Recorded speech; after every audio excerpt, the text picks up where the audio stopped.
दिखना चिल्लाना नहीं चाहिए। हो सकता है कि पाकिस्तान से ये बात आती हो कि भारत को जो है कन्वर्ट कर लेंगे गजवाए हिंद, पर गजवाए हिंद करने की जरूरत ही नहीं पड़ेगी। कुछ सालों के अंदर वैसे ही उनकी पॉपुलेशन बढ़ जाएगी। आज इंग्लैंड और लंदन की स्थितियां देखते हो, शरीयत का कानून लंदन में लग रहा है, ऑस्ट्रेलिया में स्थितियां खराब हो गई है, जर्मनी में खराब हो गई। ये बहुत अच्छी स्ट्रेटेजी है इस्लाम की कि वो अपने एक्सेस पॉपुलेशन को दूसरे देशों में डेमोक्रेसी की आड़ में भेज देता है, बाद में वहां पे शरीयत का कानून लगवा देता है, लेकिन अरब कंट्री के अंदर कोई भी रेफ्यूजी नहीं रखा जाता है।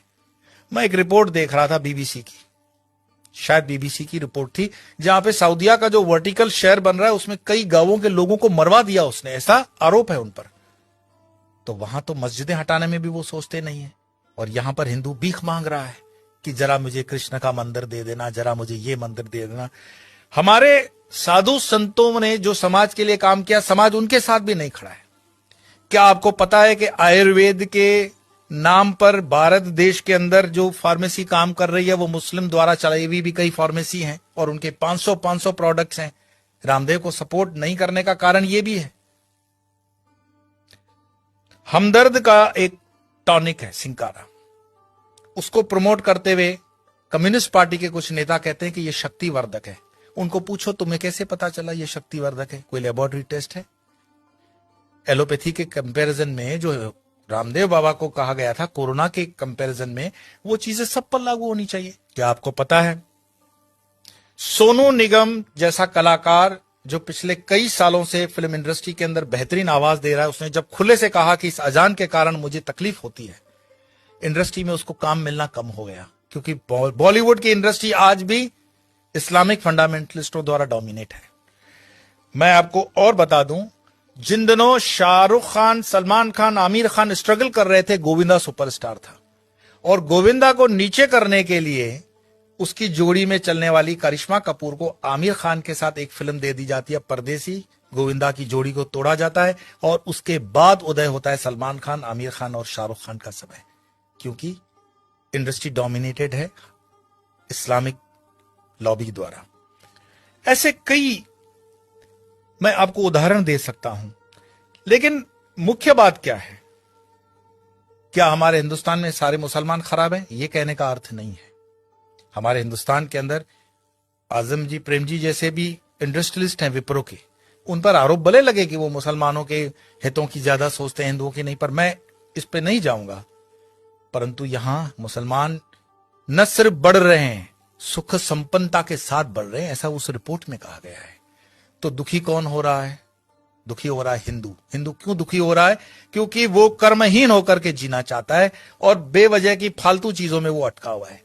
अपनी ना तो वो स्किल को डेवलप कर पा रहा है और अपने हर छोटे छोटे उद्योग को छोड़ता जा रहा है। आज जब हम अपने आश्रम का भी काम करवाते हैं तो लेबर ढूंढने में हमें तकलीफ पड़ जाती है। देश के अंदर कोई बेरोजगारी प्राइवेट सेक्टर में नहीं है, लेकिन कोई रबिश होते हैं जर्नलिस्ट जो अपना खीसा गर्म करने के लिए, जनता को गुमराह करने के लिए अलग अलग रिपोर्ट्स देते हैं। देश के अंदर आज भी उतना ही रोजगार है, अगर युवान ठान ले तो बहुत कुछ कर सकता है, लेकिन जो आप जगह खाली करते हो वो दूसरा आता है। गुजरात के हाईवेज पे एक पूरी होटल्स की चेन है, वो चेन चलाते हैं चेलियास कम्युनिटी के लोग। चेलियास मुस्लिम कम्युनिटी है और उनकी इतनी यूनियन होती है कि उसमें दूसरा कोई होटल नहीं खोल सकता हिंदू। मैं पूरे गुजरात हाईवे की बात कर रहा हूं, नेशनल हाईवे नंबर 8। साल में सिर्फ 2-3 दिन ये होटलें बंद होती हैं। आपकी ताकत नहीं है कि इस इलाके में कुछ काम कर सको, और उनके होटलों के नाम जो रखे जाते हैं इतने मिसगाइडिंग होते हैं कि आपको पता भी ना पड़े कि ये हिंदू की है कि मुस्लिम की है। होटल का नाम होता है भारत, नव Gujarat, Tulsi, Kabir, Jai Hind, Sarvodaya, dine in, dine out. किसको पता पड़ रहा है ये इस्लामिक माइंडसेट की होटल है? लेकिन सारे ट्रक ड्राइवर जानते हैं ये अपने वाले की है। लेकिन हिंदू को इतना बुद्धि नहीं होता कि ये किस होटल में जा रहा है, क्या खा रहा है, क्योंकि जीवन भर हमने हलाल खाने के लिए ही ठेका ले रखा है। हिंदू को इतना स्वाभिमान नहीं है कि वो कह दे कि जो मैं खान पान खाता हूं तो मेरे प्रोडक्ट पर तुम लोग सात्विक, राजसिक या तामसिक का लेबल लगाओ। भाई सात्विक है तो उसको ऑरेंज कर दो, राजसिक है तो उसको लाल कर दो, तामसिक है तो उसको काला कर दो, वेजिटेरियन का ग्रीन तो है ही। हर चीज पे हलाल लगा हुआ है और हलाल का तुम्हें मलाल भी नहीं है। तो कितने में तुम प्याज लहसुन को मत खाओ, लेकिन ये हलाल खाते हुए तुम्हारे बच्चे जो हैं क्या बन रहे हैं? ये जिहाद करने की जरूरत पड़ेगी नहीं उनको। ये साधु संतों को भी सोचना पड़ेगा कि तुम शेर को भी घास खिलाओगे, गाय को भी घास खिलाओगे, क्षत्रियों को भी घास खिलाओगे और ब्राह्मणों को भी घास खिलाओगे। हमने खान पान को बदल करके पूरे डीएनए सिस्टम को बदलने का पाप किया है, और जब इस पाप की हम ठीक से बैलेंस नहीं करते हैं तब तक इस पॉपुलेशन को ठीक करना बड़ा मुश्किल होगा। एक इंसान, ये वीडियो समाप्त करने से पहले मैं बता रहा हूं, एक इंसान जिसने अलीगढ़ मुस्लिम यूनिवर्सिटी का स्थापना किया था, सर सैयद, उसने सिर्फ ख्वाब देखा था पाकिस्तान बनाने का, कि एक ऐसा देश बन सकता है। एक टाइपराइटर और एक इंसान जिन्ना, जिसने देश बनाकर दिखा दिया, और यह चीज इतिहास के अंदर दर्ज है। क्या पता ओवैसी जो कह रहा हो उसको हम सीरियसली नहीं ले रहे हैं। अगर शाहबानू केस कोर्ट का इधर उधर हो सकता है तो राम मंदिर का केस भी राहुल गांधी तो बोले थे कि हम कर देंगे, ऐसा उन पर आरोप है, प्रमोद जी ने लगाया था। हिंदुओं को जागना पड़ेगा। कोई शंकराचार्य फिर से आए ना आए इसकी कोई गारंटी नहीं है।